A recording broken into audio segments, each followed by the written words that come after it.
May pumunta sa atin bumisita from Cavite pa siya. So guys, pag kayo may inquiry, minsan hindi kami nakapag-reply. Sobrang daming inquiry po talaga. Thank you for that. Salamat. Maraming thank you. Pero minsan, mas madali mag-diagnose pag dadalhin nyo na lang sa shop. So ikot nyo sa shop namin, titignan natin.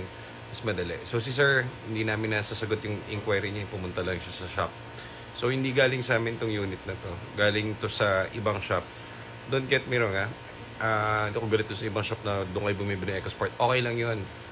More sales para dun sa mga kapwa natin, buy and sell. A car dealer, kaso lang, syempre, pinikaiba lang namin doon.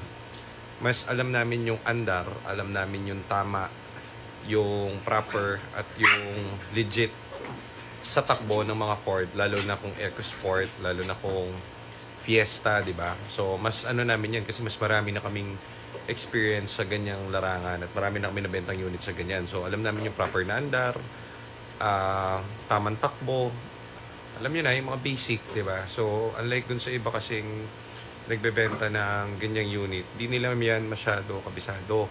Ngayon, ang problem ito si sir, first time niyang bumili ng kotse. So, syempre, bili siyang kotse pa. Ngayon, syempre, nagre-research siya. Nung nabili niya yung kotse sa ibang dealer, ngayon, wala naman daw issue. Kaso, narinig siya maraming kalampag, may narinig siya something, mga ganon. So, ngayon, ang ginawa niya, dinala niya ngayon sa kung saan shop, sa mga suspension. Kung ano pinagpapalitan, gumastos siya ng worth 40,000 pesos. So, matotal, hindi nagawa. May ganon pa rin, may ugong, may something, may shredding.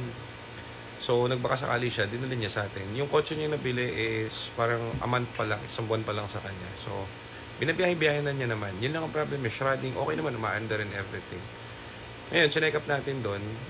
Yun nga, dahil nga mas, kumbaga, mas marami na siguro kaming nabentang ganyang unit, lalo kung EcoSports, kabisado namin. So, unang scan pa lang, kahit nga doon sa test drive, alam na natin yung naging problem niya. So, problem niya is sa transmission. So, may mga ganun nga kasi na, kaya binibenta yung ibang unit na EcoSport kasi for replacement na talagang clutch niya, at ang shift fork. Yun yung naririnig niya, hindi about yun sa suspension, hindi yun about dun sa kung ano. Yun ang naririnig niya. So, syempre, dahil na naman siya gaanong alam sa kotse, pinagpapalitan niya yung mga, sayang yung pera kasi, yung mga pinagpapalitan ng parts ni sir, hindi namin pinapalitan yung mga yun dahil matibay yung solid ng suspension yan ng EcoSport lalo. So, sayang. So, ngayon, dinala niya sa shop, ang tawag dito, ang nangyari, ayun, alam na namin yung andar. Ang andar niya talagang sungaw. Talagang walang power. Pedal to the metal, pero talagang hindi maandar. So ngayon, nire-program namin with just a very little na magkano lang i-reprogram sa amin. So, parang ano yun, ang nangyayari doon, nire-recalibrate yung transmission. Ayun, pasok agad, nagkaroon ng hatak, nag-iba yung drive, and everything good. So, kahit hindi sa amin binili, okay lang yan. Kaso nga, syempre, yung sa amin na unit, mas kabisado namin yung andar, yung takbo, yung inig, di ba? So, gawin na kaming option pag ganyan. Ito yung video ni Sir, panoorin niyo. Peace. Salamat. Ito tayong dating. Test drive natin. Sir, bibidyoan ka lang Sige. Ano, maalog, sir? Oo.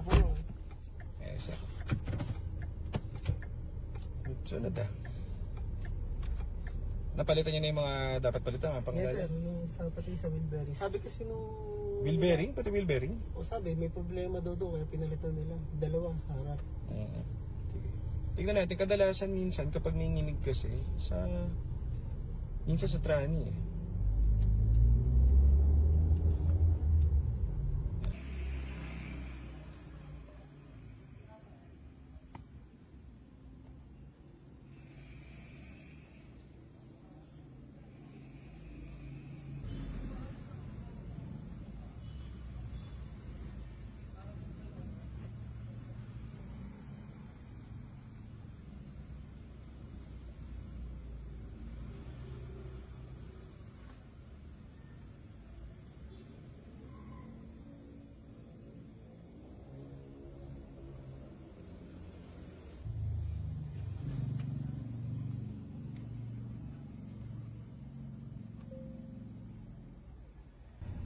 Ito si sir, ang problem niya. Nag-aano sir, nanginginig. Opo.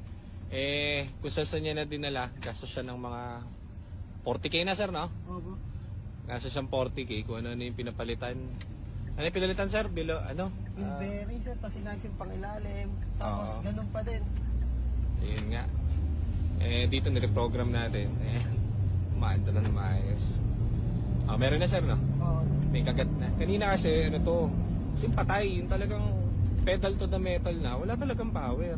Kasi walang power. So, ayun, medyo may laban ito. Pero, kung problem exists, tawag dito, yung problem nito magpa-persist, sinabihan ko na si sir, magka-clutch tayo rito. Kakabili lang niya na rin, para 2 months ago sir, ano? Yes sir. Hindi, isa't kalahating buwan. Isa't kalahati. First car mo to sir, ano? Yes po. First car ni sir. Sayang yung 40,000 ni sir. Hindi naman daw natanggal yung yung kalampag ng dati. Yan, gagalit na yung makina niya. Kanina kasi parang to, matablay. Parang Kaya medyo lugi ka sa gas kapag ganung senaryo kasi nakababad sa ulo dos. Okay, maganda na siya mag-shift. Update ng TCM, reprogram and recalibration ang ginawa natin. Mabilis lang, 1 hour nga lang. Yan. Ayos sir. Ay sir, Oops. salamat. Ayos. Sir Ryan. Galing pang Cavite sir, ano? Yes po. Galing Cavite yan sir. Matindi. Okay guys, pagka ipapatsik kayo, dali nyo na lang dito kasi pag pinipm nyo, may hirap. Hindi namin malalaman yung yung problem. Ito, kakabili nyo lang parang Abantago, no sir? Yes po. Ang problem, first car kasi ni sir. Ngayon, okay naman yung EcoSport niya, actually, goods naman. Kaso, may mga, sir, naririnig siyang kalampag. Syempre, first car, di ayaw niya na may mga kalampag, pinagpapalitan niya yung pang-suspension, Sa pangilalim. Bort, magkano gastos, sir? Nasa 40. Pero walang ayos. Walang Ganun pa rin. ayos. Hindi kasi yan, okay lang naman yon. Minsan kasi yung gumagawa, di nila expertise yung Ford eh. So hindi nila rin alam kung ano yung, ito ba yung kumakalog, ito ba yung ano. So ngayon, nung pinatest drive sa akin ni sir, wala talagang power, talagang ganyan Kumbaga, nung simula nung ginagamit niya, bitin ng bitin yung power niya. Pero akala niya, yun na yung tamang timpla ng EcoSport. Sabi ko, sir, ito gamitin mo yung EcoSport na. Pinagamit ko yung isa, yung itim. Iba sir yung takbo, no? Oo, iba sir. Ibang-iba. So yung sa kanya kasi, siguro hindi siya nakakalibrate. Ang ginawa lang namin, ayaw ko muna ipa-pull down. Muna, tawag dito recalibration ng TCM. Pagkatapos namin i-program, wala pang 1 hour, tinest drive namin. Iba na yung takbo, sir. Iba na sir. Okay. May hatak na siya ngayon, tapos nag-shift. So dapat yan mas lower ang gas mo kasi kanina 1.5 ang idling And sungaw talagang ganoon. Hindi ka aakyat ng no? Baka pinoproblema niya, baka bumiyahe siya Tagaytay, bumalik siya. So ngayon, may laban na siya ngayon. Pero ngayon, if problem persists dito, kasi reprogram lang naman yung ginawa, pwede kami magpalit ng clutch. Yun lang. So sir, salamat Thank you sa visit. Thank you. Ingat kayo sir. Thank you. Thank you po. Okay sir. Sir, uwi na si sir. Galing pang Cavite. Napaka-basic ng problem ni sir. Gumasa siya ng 40,000 kung anik-anik. So sayang. So at least yan, goods na siya. Uwi na siyang masaya. Dito na tayo sa next.